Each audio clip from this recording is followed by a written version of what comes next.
We're gonna start how they do on TV. 1, 2, 3. Here we go.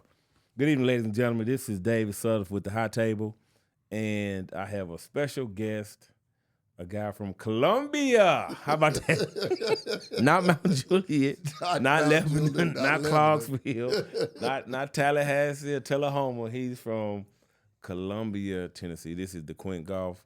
I met this guy playing basketball in Nashville back when we all just trying to, I guess, go pro. He's trying to figure it out after college, and got out of college, and I bumped into him, and I saw this guy, this left-hand guy that was steady. You think Carmelo was a two-point specialist. This guy was a two-point specialist. Smooth. You couldn't speed him up. You couldn't slow him down. He had that pace. This is Daquinn Goff. Welcome to the High Table. This is season 2. Introduce yourself. Tell the people who you are, sir. I'm Daquinn Goff from Columbia, Tennessee. Played ball at Columbia Central High. Left Columbia Central and went to Belmont. Played for Rick Byrd for 4 years. Got out of school, started playing leagues in Nashville. That's why I met pretty much all my friends. Right, after college, right? Yeah. All my real friends came through basketball. Man. Wow.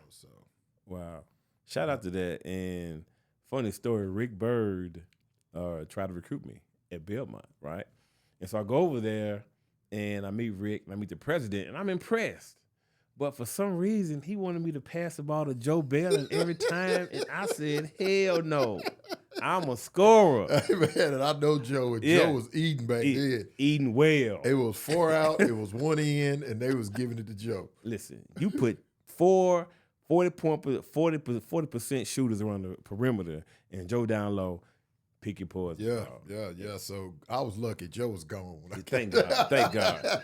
He said, David, you want you, man, but Joe's our guy. And I said, well, damn, Joe. I love Joe, but I can't fool with him. Joe could fill it up. Oh, man. easy guy. Fill it up. And it was an athlete, too. Yeah. He'll dunk on you, too. Yeah. Joe could fill it up. But enough about Joe Bellin. We're here because of you. So let's talk about your time in Columbia. Early on in sports. Did you always play basketball? Now, my initial sport was football. Football, okay. So I played, one of my idols was Tony Dorsett. I'm a Cowboy fan. Okay. So I'm Cowboy everything. Rugs, tables, everything. You know, I'm Cowboy everything. So I wanted to play Pop Warner football. I started playing Pop Warner football. In what position? Quarterback. Okay, left hand. So I played, first year I was good. Second year I played, I had made a tackle, and I had a teammate, Mickey Boggers. He was my teammate. Okay. And I was getting up off the ground, and he come in trying to hit the dude late. Goodness.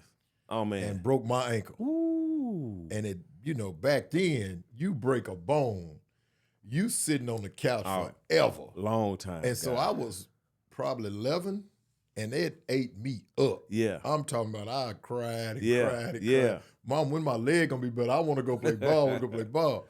So when I got that cast off, I never stepped back on the football field. Wow. So I'm finna start playing basketball. And what's crazy, in those days it was a cast. Now it's a boot. Yeah. So they can boot you up, tighten it up, and you're good to go. Yeah, and back then it was 6 months recovery. How about that? Now it's them dudes back on the court. Come on now. Months. Exactly. Full speed. Exactly. So yeah, that's what kind of pushed me to basketball, and I started playing city league ball and liked it. And my uncles, my grandmama's house, we used to go and eat on Sundays, and she had a half court on the side of the house. Shout out to grandma. Dust. And you playing in dust. Ain't no concrete. Yeah. You know what I'm saying? It's dust, telephone pole, there's the pole, backboard, goal.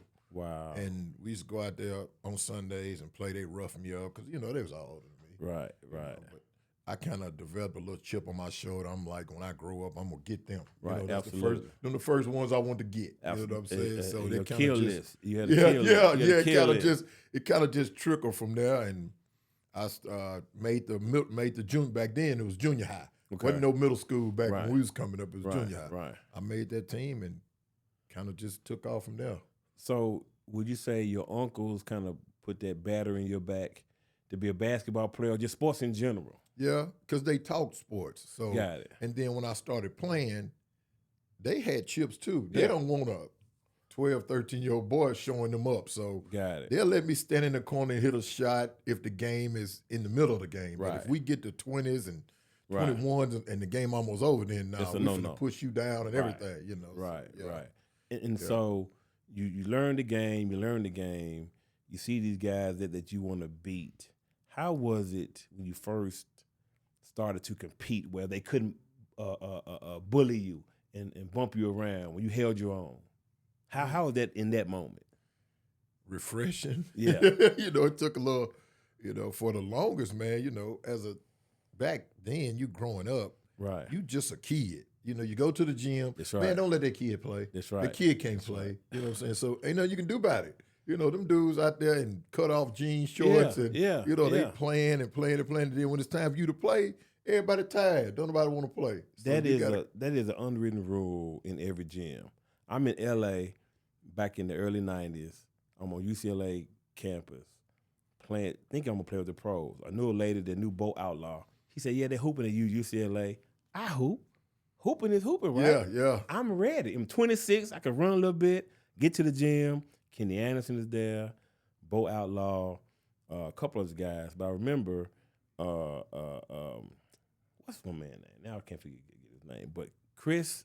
What's Chris' name? Oh, I can't think of his name. But anyway, it's pros over there going. The game's over with. I'm stretching, thinking I'm getting ready to play.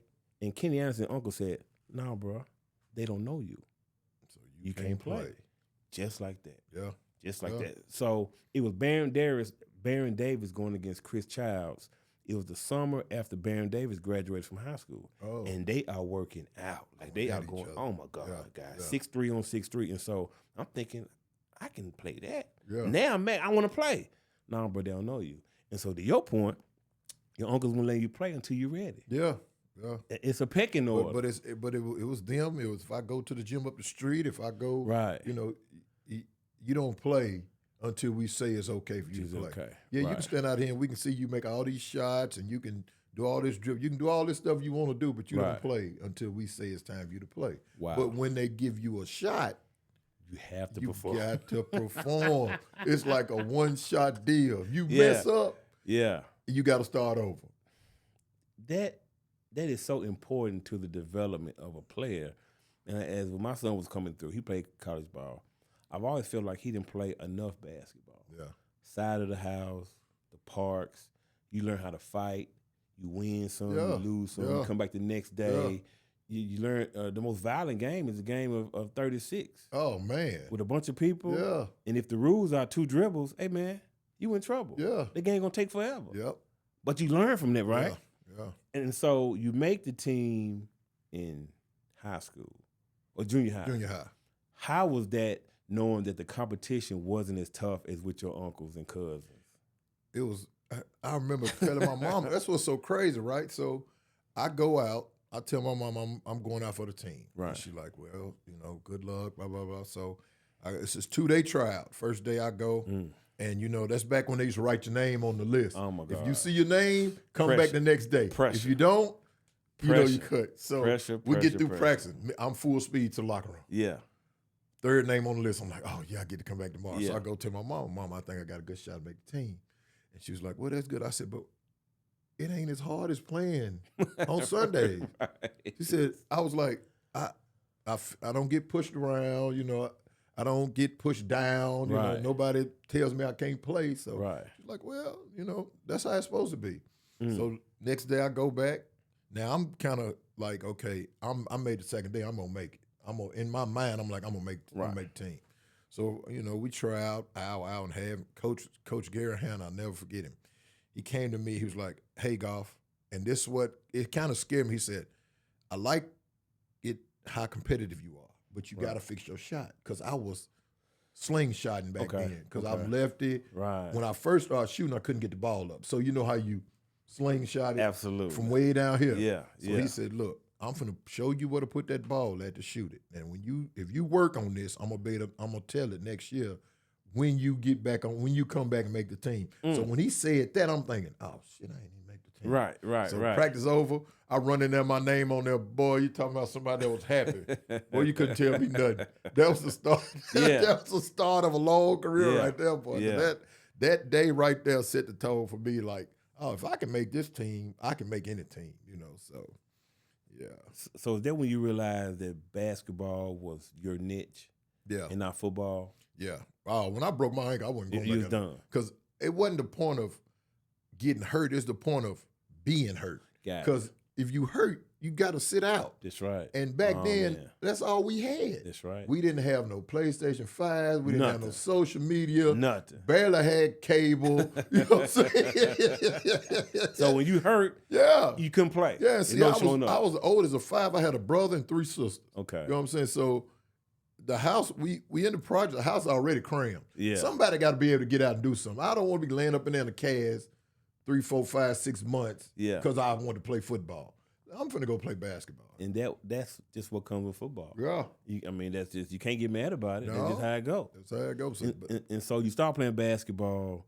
Is this when you started falling in love with basketball or knowing that it can take you different places mentally? Like you can, just like me, I went against Jordan in my mind and Magic and Bird. Were you the same way, just kind of fantasizing? Well, I'm going to tell you what made me fall in love with basketball. And you might, everybody got a little different. Back then, we get out of school, if basketball season, say your season over with, we get out of school, we meeting up at courts around outside courts because we going to battle. That's what we did. We played ball. That's right. So them same guys, I pull up in them gyms that didn't pick me, that wouldn't pick me. Oh, man. But when I walked up in there that day and dude was like, hey, I got Goff. Yeah. I was like, oh, that right there let me know. So, you know what I'm saying? To me, I was more receptive to feeling like I could play, but in that moment than I did when I made the high school team the next year. Right. That them picking me, that dude picking me that day. Right. Oh, that did it right there. It's something about hood validation. You better know that it. Lasts to this day. You better know it. Man, let me tell you something, man. When I went into the Hall of Fame, for the Tennessee Hall of Fame, about 5 years ago, it was a debate on Facebook. It was, it was about 400 comments about people saying, I should have been in, I shouldn't have been in. I said on the comment that, hey, I'm not the best in Nashville. It's just my time. Blame God, don't blame me. You know what I'm saying? It is what it is. But I made a comment on another post about another player being the best player out of Maplewood. Listen, people had a goddamn hissy fit. I had to call this guy's daddy and say, look, man, tell your wife I'm about to post this. It's nothing personal. He said, okay, I'm going to let her know. It was almost 500 comments. No, Terry Howard better.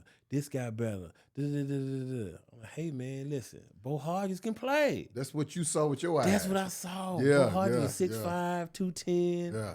He lock up. He's a football player. To me, he's the best to come out of Maplewood. Man, people was upset. So being acknowledged in your neighborhood, it means something. Yeah. You kind of get a pass a little bit. Especially by older guys. Oh, my God. Man, I was still a teenager. I wasn't even in high school. So I was like getting ready to, because my class my ninth grade was the first high school ninth grade class. Okay. That's when we migrated over there. And I think that was during that summer that I went to a gym where I never got picked. I always played last, when everybody was tired. And I walked through the door and dude was like, hey, I want golf. And that right there, that set the tone for me right there. And you couldn't, I'm like, oh, so, yeah, I must be doing something right. It makes you a better student. It makes you better. Your conduct is better in school because, on game day, I could not wait to get out of school. Man, what you talking about? But when I worked in the school system, there were kids getting suspended on game day. Yeah. And what could possibly make you mad on game day? Time different, man. Oh, my God. I could not wait to get with the boys. We get something to eat together. We talk noise. Then we go to the game. But that's all we had, though. That's all we had. That's the difference. That's right. If you take a bunch of this stuff away from these kids now and that focus be on that, it would change. Okay, that's a great point. Because we did, that's all we had. I know that's all I had. I ain't have a bunch of stuff to go outside of that. If it wasn't school work, and basketball, I was at the house. It was over. Wasn't nothing else to do. would you change anything about the way you were raised as far as sports, and or do you just accept the steps that were put in front of you to get to where you are now? No, I wouldn't change the way I was raised. I would change the way I adjusted to some of it. Got it. Because I would sometimes be mad for reasons that's out of everybody's control. You know what I'm saying? Because of the environment. Got it. Because of the situation. Got you know what I'm saying? So that part I would, but I wouldn't change the way I was raised, because for me, my mom did a hell of a job. Yeah. Now, me and my brother didn't always do what we were supposed to do, but it was instilled in us. Yeah, absolutely. So, yeah. Well, boys gonna be boys. Yeah. Okay. Yeah. Boys gonna be boys. And I tell my son, who's 23, getting ready to jump out into the real world, and man, listen, the rules have changed now. You're a grown man now. Yeah. So what you got away with in your teens no longer apply. No more. You know what I'm saying? So you got to adhere to a different set of rules. And we've had that conversation many a time. And so I'm thankful that he kind of gets it. But, you know, you tell them the eye is hot. They still going to touch it. You want to see if it's hot itself. Okay, well, hey, burn your damn hand out, Joker. They still going to touch it. They You know still what I'm going saying? to touch it, man. They still going to touch it. And then so you've heard this probably just like I have. Basketball saved your life. Man. Talk about basketball kind of changing how you look at things, look at people, your behavior, because that basketball means so much to so many people. Yeah. You just talk about that with you. So as far as me with basketball, without basketball, for me, I wouldn't have got to experience or see or meet different people, different things. Mm-hmm. None of that would have been possible. Right. Playing ball is so many different kinds of people that play ball. Right. You know, and different areas to go play ball in. Basketball's everywhere. Right. You know, especially now. You know, even back then it was everywhere, but we didn't know it because we didn't have social media. Right, exactly. You know, so we didn't know. I didn't know David Sutter and Dante Jones and all them were in Nashville playing ball. That's right. You know, I didn't know that. That's you know, right. I heard about it, but I didn't know it. You know, now they can click on. I click on TV and watch you. You know what I'm saying now. So, far as my journey was going, you know, especially when I got to Belmont, I mean, it just like boom. Like I come from this size of a town, and then I get dropped at Belmont, which is in Nashville. So first is the boom at being at Belmont, because now I'm around people from this country, that country, all these different types of people. Yeah. These professors that come from this country and that country. Then I leave off Belmont campus, I'm in Nashville. That's right. You know, and down the street. Yeah, yeah. Then Vanderbilt is down the street. West End is down the street. And back then, that's where we hung at. That's right. You know, West End and then Vanderbilt. That's right. So I think for me, basketball kind of broadened my horizon. Okay. You know, because without it, I don't think of my, you know, how they say tunnel vision. Yeah. I think my tunnel would have been smaller. Just put it like that. So was there a culture shock coming from small Columbia to, I got a story about it, Trevecca.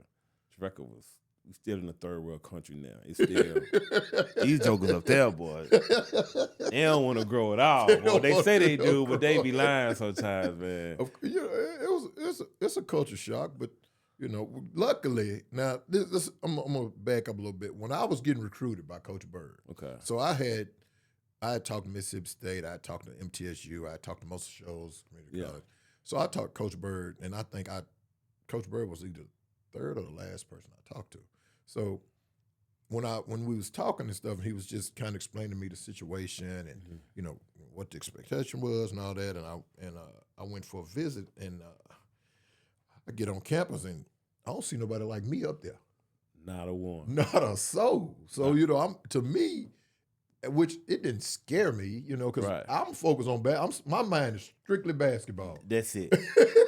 Hooping. Yeah. What a run that coach. Yeah. See, I didn't know it at the time, but I had played against, in the state tournament, a teammate of mine that would end up being a real good friend of mine, which is Kerry West from Hendersonville. Okay. We played them in the second round of the state tournament. Okay. But he told me during that game, he was like, hey, man, I'm going to Belmont.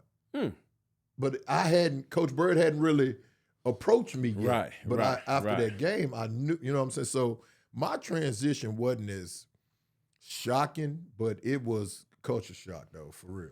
When I got to Trevecca, in '88. I didn't see many people like me, right? And I saw blacks in white fraternities, which kind of freaked me out. That was different. Then I met people that had never seen a black person in person. Oh, yeah. The only black person they saw was on Cops. Yeah. Some stupid stuff like that. I was like, wait, what are you doing? Yeah. And so, but it let me know that the world was small at that time compared to now, obviously.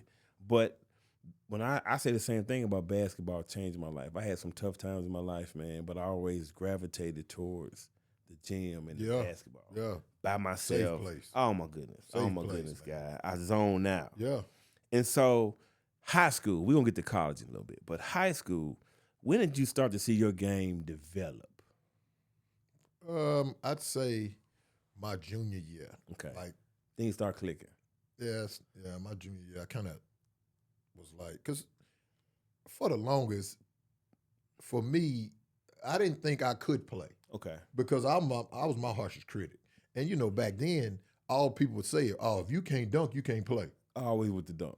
Yeah, you can't dunk, you can't play. And I'm like, hold up. Now I'm watching NBA players. They might dunk twice a game. Right. What is so, you know what I'm saying? But y'all keep telling me I can't. So now I'm like, so if you telling me I can't dunk, I can't play, now I got to get my skills right. That's right. Because I can't dunk yet. That's right. So let me get my skills right. Let me find me somebody to kind of watch and see how he do it without all the flashing, flying through there and all of that. And that's kind of how I did it. So my junior year, I'm playing, and I was playing with Ronnie Bailey. He was always the best player, considered the best player on our high school team. Okay. So he played, I think he actually played high school ball a couple games when he was in ninth grade. But anyway, we playing, and me and him kind of top two players on the team. We played, had a good season, lost to, now Ronnie Mack ain't going to admit to this. Uh-oh. So we went to McMinn County for Substate. That's where he from. And they beat us, but they beat us on the last second shot, but they had 6 players on the court. No. Ronnie Mack. We got to have you on here. We got to talk about this, Ronnie. Hey, he swear he don't remember that, but they had 6 players on the court. Ronnie Max. We was that whole season, I think I might have averaged, I'm going to say probably like 14, 15 points a game my junior year. But after my junior year, we got a new coach in, right? Okay. Coach Lake Kelly, rest in peace. First 2 people he called was me, and he wanted to meet me and Ronnie. So I'm like, oh, hell, I know I can play now. This dude, he come from college rankings to come coach high school. Yeah. He asked for me, so now I know, I know I can play a little bit now. So yeah, that kind of let me know then, hey, you got somebody recognize something. Right. You know, so yeah. And it's funny that high school is when you develop a lot of your game, a lot of your personality. With me, my OGs were Michael Stewart, Tim Seabury, Tim Berg, guys like that, and Terry Howard, who's one of the best to come out of Maplewood.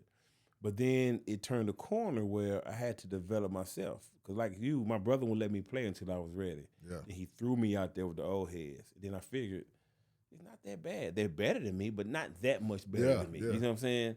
And it got to a point where they couldn't bully as much. And so I learned the game more from a below the rim aspect. Footwork, passing, things like that. And so for you coming in Columbia, playing on the dirt roads, did you ever find yourself thinking back to those moments, like in high school, say your senior year, like how far you've come up until that point?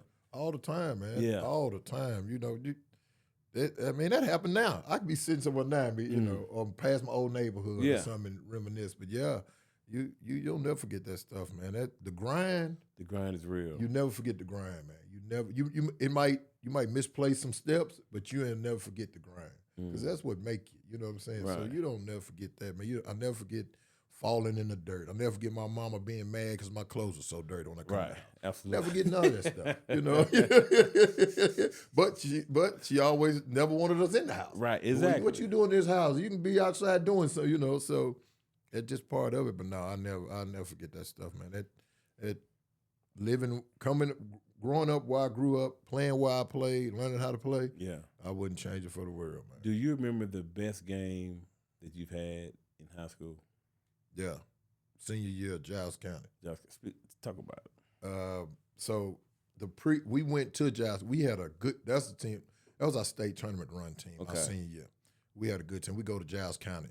I played awful. I'm talking about. We lost. They beat us. Yeah. I probably had 8, 9 points. I'm 1 for 12 or something from the field. I mean, I played awful. Can't do nothing right. Can't do nothing right, man. I mean, it was, and back then, high school was so packed.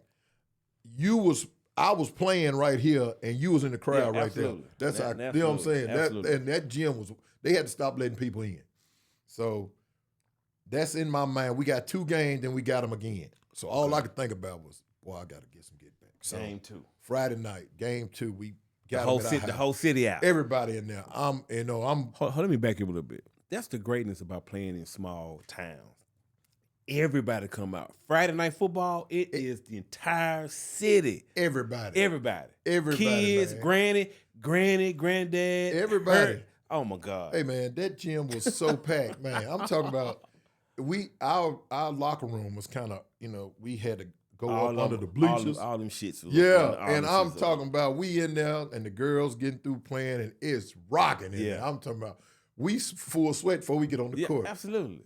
Man, that jump ball, we jumped that jump ball up and they got the tip. They went down, missed. We went down, scored. The first 3 possessions, I ain't gonna never forget them. They come down, missed another shot. We come down, I hit a 3. First shot, I hit a 3. Yeah. I was like, oh yeah, it's on now. Yeah. The third possession, I got a backdoor screen. I got a layup. Oh man, I went for 33 that night. Oh my God. Hey, and all I could think about was payback. You know what I'm saying? Y'all embarrassed me down there. It's always someone that ball go in the first time. It's man, it is on tonight. Man, my daughter, she played ball. I used to tell all the time. Okay. If you have never felt when that first ball go in that you ain't gonna miss, you cannot consider yourself a scorer. I agree. I totally agree. It's something about that first It's something about that first ball, man. It's like when Steph Curry hit that first 3, it's like, look, it's about to get to get Yeah. And don't let it be a crazy 3, falling down. Or he get fouled or anything like that. He starts smiling and putting the baby to bed. You know what I'm saying? It's cookies. Yeah. And so now that's the best game of your life. And so now you got options to go to college. Yeah. Just talk about this. You spoke about it earlier. What was it about Belmont that made you not choose MTSU?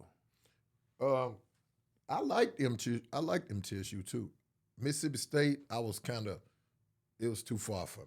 Got it. And I didn't have the right people in my corner like, hey man, you might need to look at this because this do this. So I talked to MTSU on the phone. Coach Bird, the only one I talked to in person. Right. And I think that's what because he didn't cut no shorts. He said, hey man, I got a roster. I got players that play your position that you're playing. You're not going to come in and I can't guarantee you no spot. I can guarantee you a fair shot at it, That's a win. And this is what we do. This is how he mentioned Kerry, and he was like, this is in a couple years, this is going to be y'all program. I feel like y'all can push us to the next level, blah, blah, blah, blah, blah. And then, he every day after that, we talk. He'd check in with me. Right. So I was like, man, that's what I'm supposed to be. So I choose Belmont now. So after I choose Belmont this summer, this is why I knew Coach Bird was legit. So I stay in the project, North Columbia. Okay. They play pickup ball during the summer. I don't know if it was Tuesdays it was 2 days a week. I can't remember.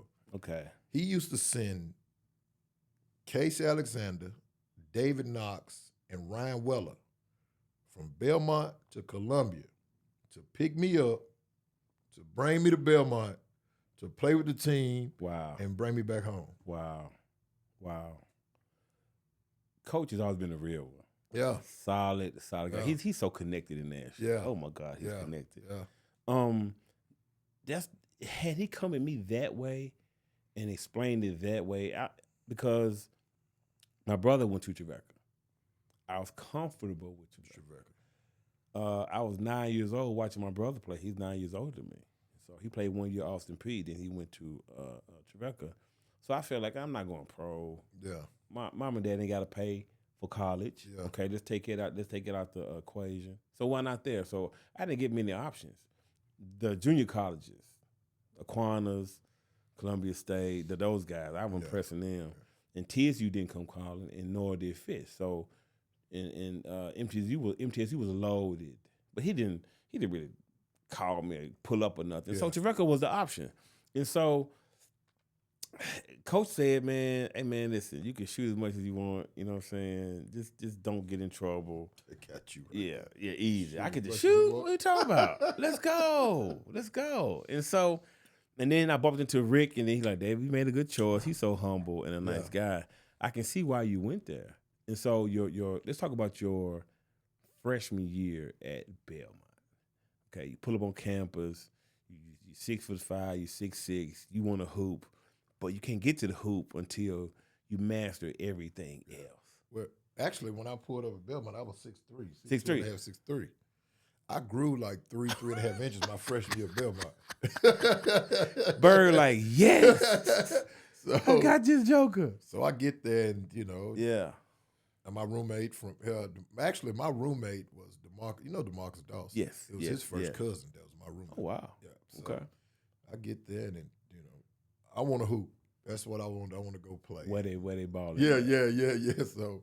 I kind of my freshman year was rough though. I mean, I had a bunch of ups and downs, which you go through that. My shooting slumps, being down on myself, just going through the normal freshman stuff, So that freshman year was rough. But I had some guys, like Casey and Dave Knox. Them dudes was like model citizens. You need veteran leadership. Yeah. So they. Especially Casey, he was like, man, everybody struggle.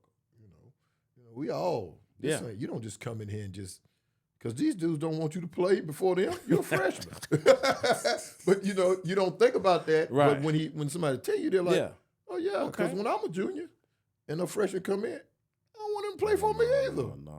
It's just my job, homie. You got to wait till I leave. You come in, coach will recruit you. You on my list, guy. Yeah, you on the hit list. Oh Lord, you on the hit list, bro. This is called the hit list. With the hit list. Yeah, listen, I got to get you. But I liked it though. I liked the scenery. It wasn't a lot of hustle and bustle. Right. Nashville was, but not Belmont. Right. As long as I was on that campus, I was okay. Good. And Coach, like you said, Coach Bird is well connected, man. I look up, I ain't never been no place like no Outbacks and stuff like this. We go there and eat for free. You know what I'm saying? Hey, Coach be like, hey man, y'all go to Outback, don't overdo it. Yeah. Knew, you know what I'm saying? Them folks knew him. It wasn't because of us, they knew him. Right, so exactly. We get out of practice or a weekend or something, and then we go down there and eat. Belmont, we got get a ribeye. It's 8 of us. Yeah. All right, man, we got y'all table back here. Wow. Stuff like that. So, that was kind of some of the perks with going to Belmont. Wow. You know what I'm saying? And so now your freshman season, you've grown 3 inches. Does your game change? A little. Let's talk about that. So, still even my freshman year of college, I still couldn't dunk a basketball. Really? Couldn't dunk, man. Couldn't dunk. I didn't dunk a ball on the regular till the summer of my going from sophomore to junior season. Well, you just wasn't trying, or what? It wasn't a focus of mine. I would try it every now and then, but it wasn't a focus. Right. My focus was putting the ball in the bucket. Right. By any means necessary. Right. I wanted to peel. You know what I'm saying? So get the freshman year out of the way, sophomore year, I done kind of got used to what's going on, which I still had some bumps in the road. Right. I was hard-headed. I'm thinking I know more than coach. Of course. You know how we do. You know what I'm saying?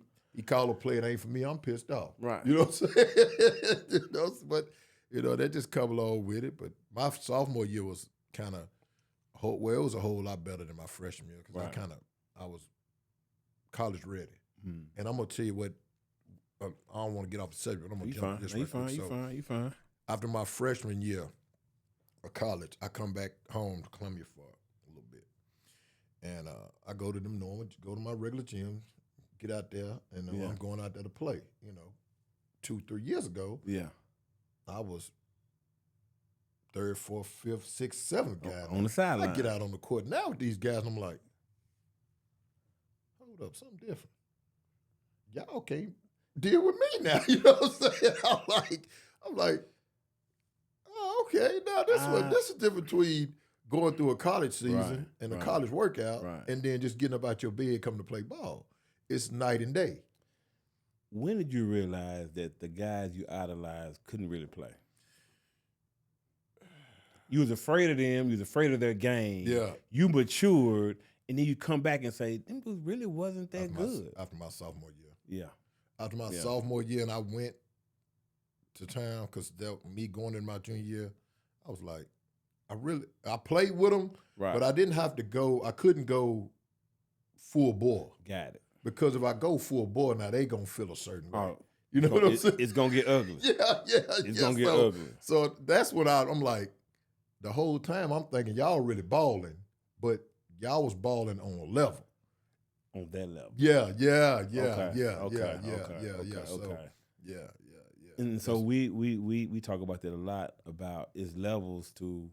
It's tough to say somebody's the best in your city because do you mean the playground? Because that's one style of play. Yep. Or is it with a referee, a structured game, and that type of ball play? Yeah. Again, man, I had that same epiphany playing against old guys. I'm thinking that game right there, that game is not terrible, but just not what I thought it was. Yeah. It was through a younger lens. Yeah, exactly. An inexperienced lens. And the mature lens. You're exactly right. And so now, your senior season, 96, you're All-American. That means, as I'm thinking about it, you come in at 6'3", you grow 3 inches, 3.5 inches, bumps, then it smooths out. Yeah. You mature now, you're bigger, you're stronger. Yes. The game has slowed down. How was that season when they nominated you for first team All-American?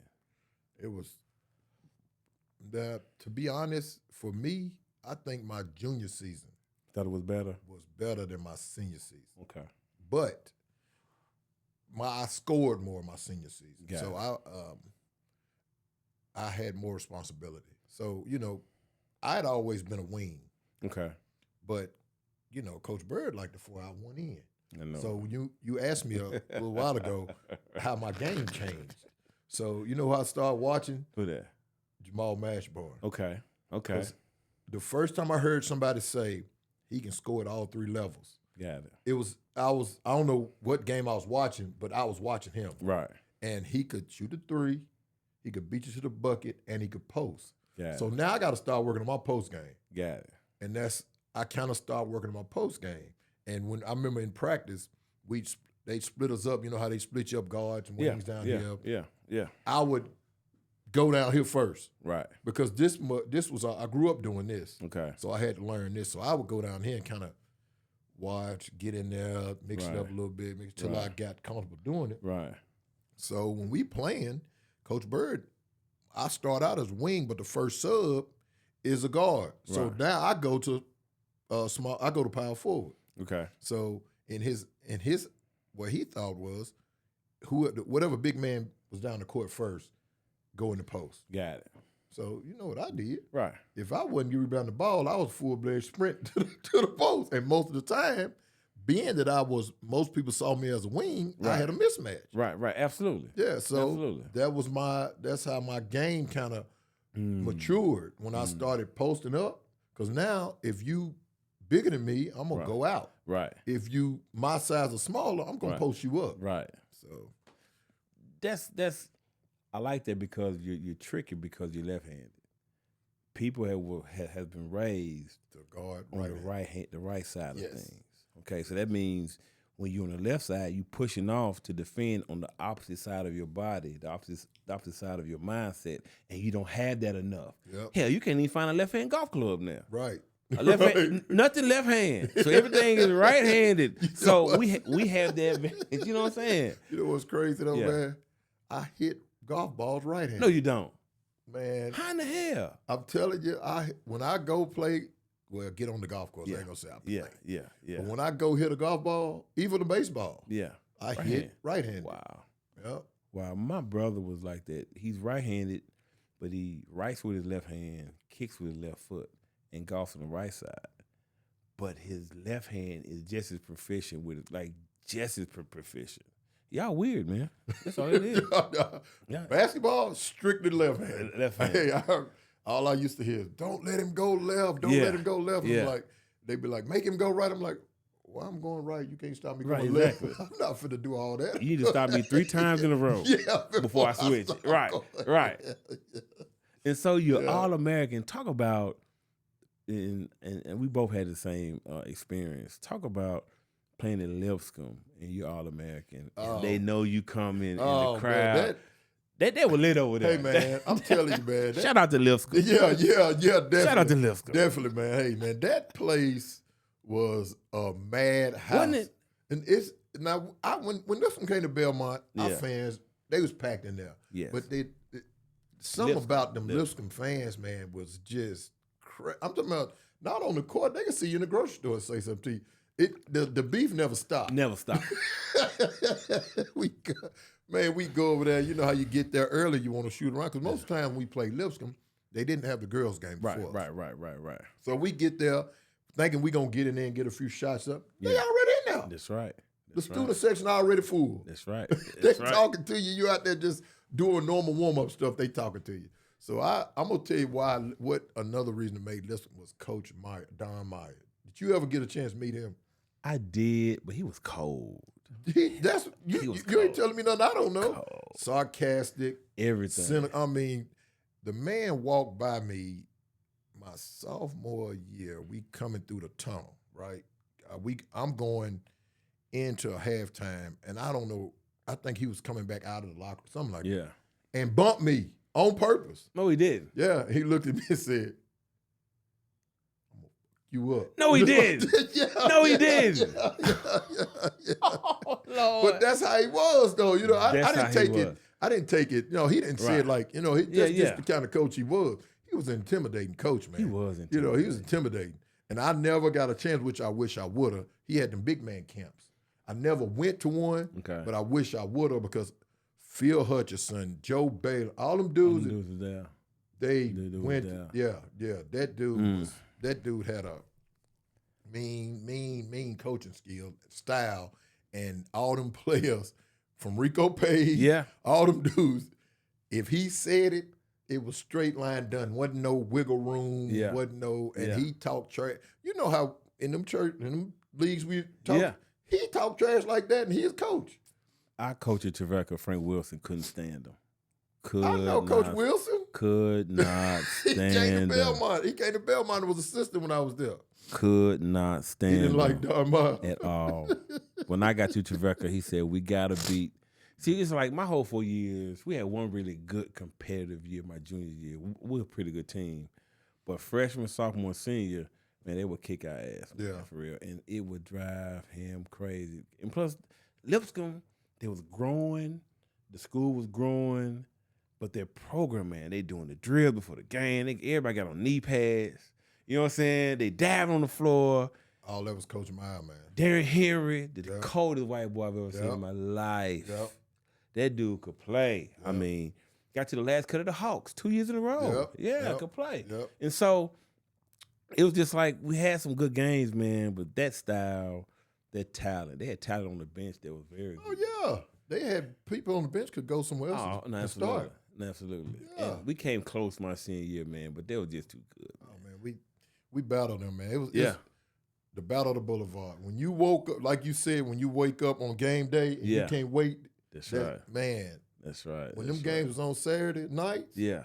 Shout out to Lipscomb. They were lit over there. I'd lay in there, man. I'm talking about palm. It's 9 o'clock in the morning. My palms already sweat. Man, you already game know. At 7 o'clock that night. You already know. Because I know starting at 3, 4 o'clock, it's on. From the time we load up and go to Lipscomb. Y'all right around the corner. Did y'all take a 15-passenger van? Yeah, we were. Now, sometimes they would coach and let guys drive over there. Okay. Most time we went together. Okay, got it. For safety concerns, probably. Shout out to Lipscomb, man. They don't come a long way, man. Yeah, because back in the day, man, that was crazy. But it was fun, though. You know, they beat us, we beat them, but Yeah. it was, it was fun. But we had some battles, man. I'm talking about now. My freshman year that's the first time I really, really, really played defense. An entire game we played. Okay. They had a guy named Andy McQueen. Yeah, that was he could shoot that thing, man. Ooh, I'm talking about dribbling. He could shoot that thing. He just running you off screens. They backdoor screen. They popping you everywhere. And I remember in the film when Coach Bird he kept saying it. If you guard McQueen, your head got to be on a swivel. You're gonna get knocked out. I'm out there. Yeah. Bam. That's right. Bam. That's right. That's right. That's right. Every time you take a step, it's a scream. That's man. right. That's the first time that I played more defense in a game than I played offense. See, we didn't even have film sessions at the record. Oh, y'all did? No, man. Our coach is just straight old school, man. Go get him. Well, I need some instruction. Yeah, you know what I'm saying? Yeah, that level, man. Yeah. Man, McQueen can shoot that thing, man. He can shoot it, man. And so now you get through college, because I got a lot of stuff I want to talk. So you went through college, man, and so after college, are the pros knocking on your door? They talking to you? I went to I didn't. Nobody really called me, but I went to a CBA overseas training camp in Memphis. Got it. Now I thought I was in shape, right? And we was down there for 3 days, 2 or 3 days, right? And I'm telling you, man, that's the hardest. I probably ate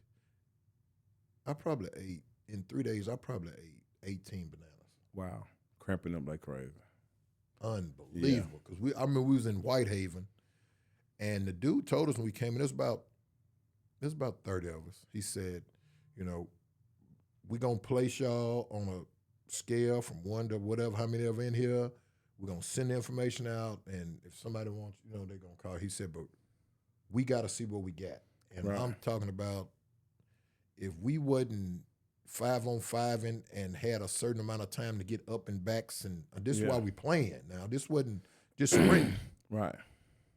That was grueling. That's probably it was by far probably the hardest thing I've done for basketball for 3 straight days. Yeah. Because we go from 9 to 4. Well, we go from 9 to noon, take a break, and then go from 1 to 4. Wow. And when I got back to where I was staying, I ain't moved. Right. Wasn't no going nowhere. If it wasn't already there, I wasn't gonna get it. So I did that for 3 days. 2 weeks later, I hear from a guy called me from Grand Rapids. I guess they had a CBA team. Yeah. And me and him talking on the phone. He was like, I want to get you up here, and it's gonna be like this, and we're gonna practice 2-3 times a day. You're gonna play, blah blah this. You probably have to coach, and blah, blah. And I'm like, what the hell? Right. So me and him, we talked a couple more times, but a guy from Perth, Australia called me. He said, I'm gonna send you this, get your visa. You come over here and play, and I'm gonna get you a coach. We're gonna get you an apartment, blah blah blah blah. So that's all I heard. Right. Them the only 2 that I actually heard from, but. That's one thing I wish I had on video was them 3 days. Yeah. Because I'm telling you, I played ball everywhere, 3-4 hours sometimes, but them days right there, right, hardest days I ever. Because it's like conditioning, right, like preseason conditioning, a full season, right, and playoffs all at the same time. It challenges your level of commitment. Yeah. It challenges you mentally and physically and spiritually. Like, hey, you definitely question, mentally. Do I want to do this? Yes. Can I do this every day? Yes. I think guys that get drafted and don't make it, stay maybe 3 or 4 years in the league because it's that right there. Yeah. That grind to just compete. To be a mid-level pro player, you have to be in elite condition. Every day. Every day. It's not a I'm gonna be in condition 3-4. No, this is every day, guys. Now, see, when I be hearing them guys talk about they they work out after the game. They work out before the game. Right. They got to. Because you got to stay. Nothing can go down. Nothing. Nothing can go down, man. Because I went down there thinking I was in pretty good shape because I knew it was coming. So I'm running, I'm jogging. But the problem was I wasn't playing with guys that was going to push me. That is the problem. On that level, that's right. You got to play guy with people that's going to push. But where are you going to find that if you are a pro-type player? It's tough. And you from Columbia, you don't really know nobody. And I knew it was players in there. You hear about them all the time. Right. But if you don't know where they hooping at and you don't have nobody to tell you, you got to go where you can go. It's tough. I remember playing against Trent Hassel at Fisk.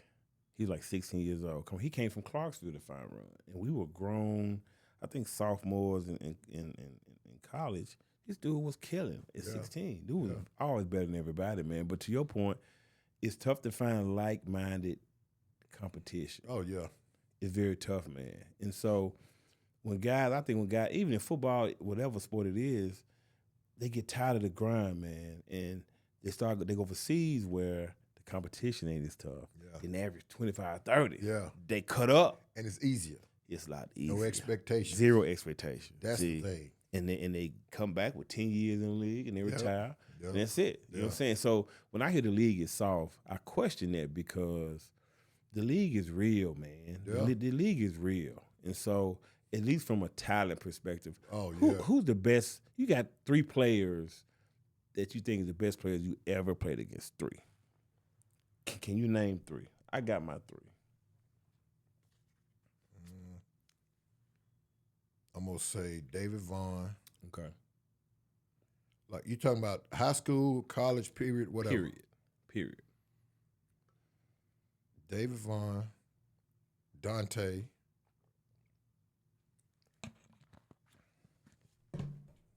David Vaughn, Dante.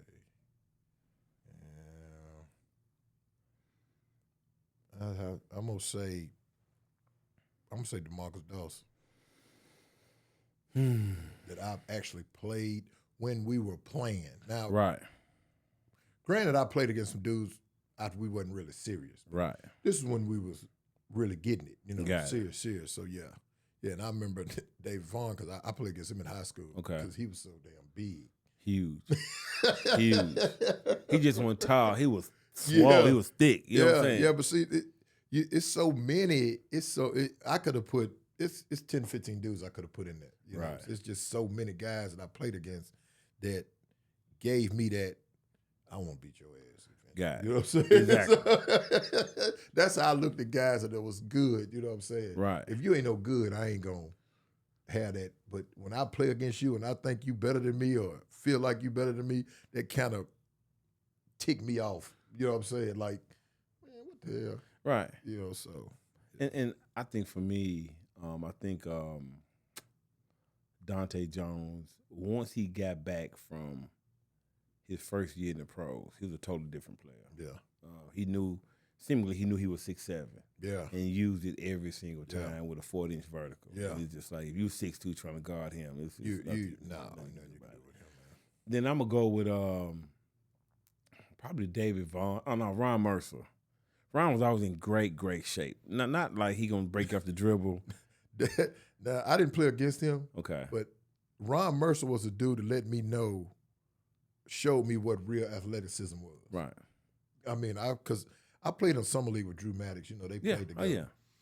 And we used to play pickup at Lipscomb. We go to Vanderbilt and play pickup. Yeah. So one time Drew brought Ron with him. And we all on the same team. Right. So we don't won a couple games. You know, we just playing. Yeah. Ron really ain't did. He playing, but he ain't did nothing like. Right. So I get the rebound and I kick it to him. I'm on this wing, Drew on this wing. He going straight down the middle. So we running. And next thing I know, I'm like, this nigga hit the free throw line, man, and just he going through the air like this. Yeah. I'm like, yeah. Boom. And I'm like, oh, so that's what that is. That's that next level athleticism right there. Elite athleticism looks different. Yes, it do. But I've been around dunkers, people that dunk, but that's different, man. Well, your boy Doss, has elite athleticism. Yes. And you got a different kind of leapers. You got, say, Sean Kemp, who's in the Dominique Wilkins, aggressive leaper. Yeah. But Dawson be running side by side and just spring up. Yep. That's how Mercer was. You know what I'm saying? Yep. Exactly. Yep. Running full speed. Next thing you know, man, they 45 inches. Yeah. And Dawes could fly. And he would never, I see him really, really dunk a few times. He would never get up around me, actually. Yeah. But I've seen him occasionally, man. I'm like, this dude here is amazing. Yeah. Can absolutely fly. And the league is full of all the dudes can do that. Yep. Imagine being on a team, man, the first 9 jokers can 360. Everybody can do everything. Come on, dog. And so, let's talk about this. And I've been waiting to talk about this. The deep freeze. Okay. The deep freeze. I know when Berners Winfrey see this, he go spin over in his grave. He ain't even passed away yet.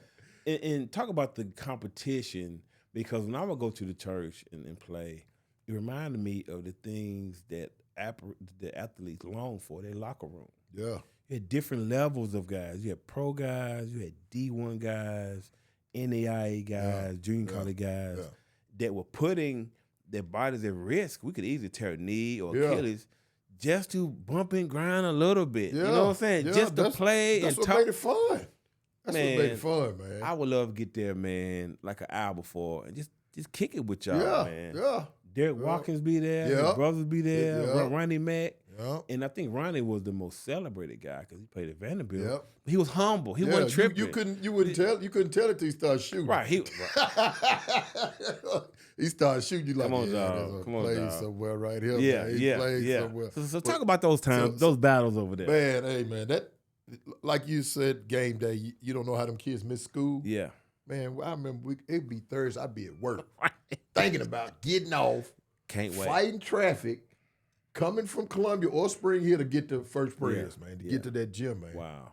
I mean, that's how that was, and the good. What made that last so long? It was because every team, I'm gonna say 90% of the teams had 5-6 players on there that could really play. Yeah, absolutely. Not saying they was great, but they played enough ball to have enough sense to play right way. Right. So it's going to make you play. Exactly. You can't just come in there and just stand still and win. Everybody got to play. So I didn't start out playing with deep freeze. I started out playing with Donadin. That's my first, because Wayne Smith, I had played with him with Telco. Shout out to Wayne Smith. Definitely shout out to Wayne Smith. The low post guru. Man. And I'm telling people, all you got to do, you want to know how to play the post? Watch Wayne Smith. You want to watch shoot a 15-footer? Watch Wayne Smith. Highly underrated. That's way underrated, man. And I played with him with Telco and used to watch him too. So that's why I played the first game with Donadin. And I don't know how I knew I liked the guys on Donadin, but when I met Dawes, talked to Dawes and Eric, I knew that's where I fit in at. Right. So I get with Deep Freeze. And who came up with Deep Freeze's name, first of all? It was either Bryce or Dawes. It was either, I don't know which one it was, but that's how the name started. So me being who I am, I'm two totally different people on the court and off the court. Absolutely. On the court, I'm going at your ass. Yeah. Physically, mentally, any edge I see, I'm taking advantage of it. So get ready, So now when I walk off the court, right, it's all love. Yeah, it's all love. It's all good. And I think that's how me and Deep Freeze kind of ended up together, because we played them when I was on Donadin, and I went at them the same way. Trey, Dawes, EJ, because I've been knowing EJ. Yeah, all them dudes. I went at them the same way, but after the game, we talked. So I was like, yeah, man, I think I want to run with y'all. Yeah. So I pick up with them first year. So we first couple games we played some teams. We beat them up. Then I remember Dawes saying, "Hey man, we got a tough game next week," and he was talking about Jab team, Ronnie Mack now. So I get to the gym. I never met Jab. Me and Ronnie Mack had met in passing, but we ain't never really, been around each other like that. So we play him and we beat him. I'm kind of the one nobody knows about. Right. So I'm, we beat them or whatever. And I remember Jab saying, "Oh, next game, I'm gonna have somebody for you." Talking about me because I guess I was bigger than everybody else. That's Jab. Talk most man. Can't walk at you, bubble gum at the same time. But boy, he talk that smack, boy. He get under your skin. Oh my God. So I think that first season, I think we won the championship that first season. But see, what I liked about D-Freeze, and to this day, we all they went out to eat yesterday. I couldn't go because of work, but I saw the picture. Every month or so, we all get together. Wow. We all get together, go eat. You know what I'm saying? We hang out or whatever. Just hang out, talk basketball. Just shooting shit or whatever. So, and with them, we could get on to each other. Like, if I'm bullshitting, I expect Trail Dawson. Hey man, what's going on with you? Right. And the same way with them. And this could be mid-game. This ain't gonna be no timeout. Right. Wherever you do it, as like your parents say, if you do it here, that's when you're gonna get dealt with. Right there. Yeah. So in aisle 5. Yes. So that's how we use. That's how we used to get out. And I remember the refs used to be like, "Hey man, y'all all right?" Yeah. Because we going back and forth with each other. I'm like, "Yeah, this family business." You know what I'm saying? So the respect just over the years. Respect just grew and grew and grew, and then we kind of, some guys would see us and be like, "Hey man, let me run with y'all. Y'all got a spot for me," because they saw how we, how y'all got down. Yeah, and they liked that. So it just year after year though, Jab the competition, Jab every year he got 25 players on his roster. We might play him in June. He got Ronnie Mack, couple dudes you don't know. Then we play him July, and he got Ronnie Mack, Odell, he got Hassel. He might have on his team, man. Definitely stretching the rules. Man, he got an open roster. He just got numbers. He ain't got no names aside. He fill it in as he go, man. So that was good times over there, man. Because they had not only us and Jab them, but it was probably 5 teams over there total that you got to come in there and bring your lunchbox with you when you come. And nothing worse than a forfeit. Ugh.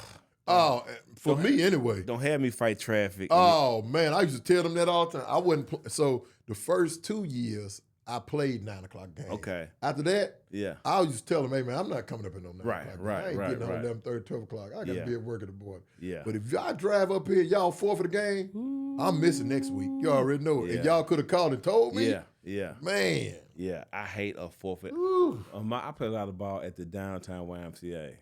And I get off, man, just hightailing it down the interstate, trying to get back because it was the locker room. Yeah, that's what it was. It made sense when Pat Ewing was fumbling down the court with Orlando, still playing, or Elijah one playing in Toronto, still trying to capture what they had, that camaraderie, that lying, that cheating in the locker room, that talking noise.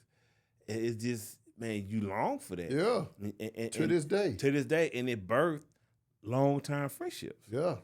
From strangers. I didn't know Jab till before then. But, me either. Man, seen him at the funeral a few months ago. I told you Elliot Waters passed away. And, man, me, him, Nip, and a couple guys, we cracking up laughing, talking about the old days, man, And those things are important. You know what I'm saying? And I asked Nip when the last time he dunked. Nip like 62. He said about 5 years ago. Yeah, Dang, I believe that. Yeah, I know. How Nip built. Come on now. He built to go straight up in the air, guy. Yes. He got that build. Yeah. Man, when I seen him shoot this first jump shot, I said, he just hopped the ground. Yeah. On the 15-footer. Yeah. He tickled me, guy. Yeah, but I'm telling you, man, I tell people all the time, I don't care about going back and being younger. Yeah. Just let me get some 35-year-old legs for 2 months out of the year. Hey, shout out to 2 months that. out of the year to scratch that itch, man. Win, lose, or draw, whatever, arguing, whatever. I miss that. I miss being on that court, banging and running and testing the limits. You know what I'm saying? I miss that, man. And I think that don't go said enough. That's why some of them pros hang around so long. Yeah, absolutely. Because, when it's over, it's over. Udonis Haslam stayed 20 years. Junior Seau played 20 years in the NFL. Ray Lewis played almost 20 years. There's a reason why you play that long. Yeah. The money they made is tucked away. That money been good. Yeah. They been rich. Yeah. It's about going to a place where there's no judgment. Right. And so I found that I joined a fraternity, Omega Psi Phi. It is the locker room. These jokers crazy, guys. Yeah. It don't matter what room you go to or where these jokers from. They are plumb goddamn food, guys. I can lie. I can do whatever, and it's accepted without judgment. Without judgment. And that is what we all need as basketball players. And man, when my doctor told me I couldn't run no more because I had 2 hip replacements, man, I was hurt, man. Man, broke my heart, dog. Broke my heart, man. Because it, to your point, it don't matter what level. No, just want to get up and down the court, man. Just to I want to get through. I want to get through doing something. I'm drenched in sweat, and that's the only thing I ever did. That's right. That I was drenched in sweat. Hey man, listen, you got me reminiscing, guys. but one thing I that I'm a little envious of is your coach recorded your games. Y'all had film sessions. We probably had 1 or 2 film sessions, and I have no film of me playing. Oh, you don't? Not on YouTube, not nowhere. None. And I had a few pickup games that I had, and my homeboy in Atlanta threw all my stuff away. I used to live with him for about a year or so. He moved and threw all my stuff away. I have nothing. Man, yeah, we had film sessions. I didn't always want to go to them. Ooh, you know. You know you did something bad, guys. Joking like, oh my God. Mr. Assignment. Yeah. Didn't, man, I'm telling you, man, them film sessions, they could be good, but they could be like, oh, coach, come on, man. But you got to have that embarrassment. Yes, right? yes. Imagine in football, the amount of stuff the players do, miss a tackle, go in the wrong hole, drop a pass. They got a big screen. They got a whole new vibe up there. Hey, man. Well, man, I'm going to stop right here. Thank you. You have made my day, guy. I'm with man, I appreciate I'm with man. The great Daquinn Goff, Columbia's finest. See, when we talked about this, about coming together, and he said he had a chip on his shoulder because he wanted to be known as one of the best players to come out of Columbia and even Nashville. And I vouched for him in Nashville because of the work he put in at Belmont. I wish he would have stayed in Nashville to get in these leagues that I was in, because I played 6 days a week. I took off on Sunday. I played every single day. Once I wasn't going pro, the leagues after work was your oh my God. And I killed these jokers because you can't beat me if I've been working on my game all day. Right. It's impossible. Right. You've been in your cubicle, you've been in the trap, you've been moving boxes. Yeah. So now you think you're gonna beat me at 6 o'clock on Tuesday. It is impossible. And I done shot 300 shots. I done ran 3 miles and lifted weights. You done lost your goddamn mind. So I don't give a damn who you was. Ain't gonna happen, boy. You know what I'm saying? Because I tried to play pro, man, probably 4 or 5 years after I graduated. Oh, yeah? Yeah, and then we got pregnant, and then you know how that go. Yeah. You know. Can't hoop and do that. Nope, it's over. Hoop dreams deflate like a true fiend's weight, guy. You know what I'm saying? You're right. You definitely right. But I tried, man, and I played from one end of Nashville to the next. And if you needed me, I was there. I just love the camaraderie. I can still run at 26, 27. Hey, man. Oh, them good times. I'm in them good years, guy. And that's when my game was at its best. Yeah. At 26, 27, 28, I could really play the game of basketball. And then see, that's why I know. That's why when you hear them commentators say, "Oh, he in his prime and he might be 28, 29, 30." Right. That's a good year. I understand that now. Right. That's a good year, man, because you found your pace. You found the game had slowed down. Yeah. You know, Tom Brady could play till he's 45 because what he does has slowed the game down to where it makes sense to him. Yeah. You can't speed up him. No. And so you get a player in his prime, man, it's like everybody else is in quicksand. Yeah. See? And he can maneuver and manipulate. LeBron, just like a great point guard, can see plays, the first play, the second play, the third play, before it even happens. Man, I was just telling a kid that too in my AU program. I was like, a great point guard, man, you already know what's going to happen. If this happens, you know this going to happen. If this don't happen, you got to know that. As a real, true point guard. Well, talk about the last play of the game against Duke and UConn. He had so many options and chose the wrong option. He just chose. Tell me what you saw. Tell me what you saw. I think he panicked a little bit. Okay. And because if you think about it, why try to throw that? Why try to throw that pass? Is my thought. I got something behind it, but go ahead. That's my whole. Which you never know how you're gonna react in that that situation. True. You know, all the people that yell at you. Oh, man. 16, 17 years, 17, 18 years old. Millions at home watching. Yeah. So I mean, that's my only thing. I think he should have held it and waited another split second before he tried to throw it. But the rush, you said, speeding him up and all that. Yeah. That's right. I think when he got it, two guys was on the other end. You want to end the game on a dunk. End the game on a dunk to solidify your win. Yeah. His first reaction, they've always thrown the ball down the court, right? He could have, A, held the ball, 2, escaped dribble, you know what I'm saying, backed up. He could have 3, faked and bounced past the ball. But he chose the option that probably he's done his whole year. Yeah. Somebody down, you throw it over the top. Yeah. And these dudes are jumping for survival. So they're not jumping their regular 30 they inches. they get an extra 3-4 inches on that because they need that. They need that ball. Yeah. And he threw a haphazard pass, and then, hey, man, a shooter was 0 for 4. He going to make a good attempt. This is going to be his best attempt at that basket at that point. Yep. And hit the bottom of the net. Because he wasn't expecting to shoot it no way. Exactly, yeah. So he ain't had nothing to think about. Nope. He wasn't thinking about, I got to make this shot. Right. It just happened to be there. Right. No more thinking, bam. Right. The best shot, way to shoot it. The best, see, I just want to say that. The best shots come when you just don't think about it. Yep. Just like in golf. When you don't give a damn, hit that ball 300 yards. Yep. And then when you care, you know what I'm saying, y'all over the place. I got to go find the ball. if you can find it. If I can find it, you're right about that. I hate it for the young kid, Boozer, but he'll be a better point guard from it. Yeah. I know he was that good. Yeah.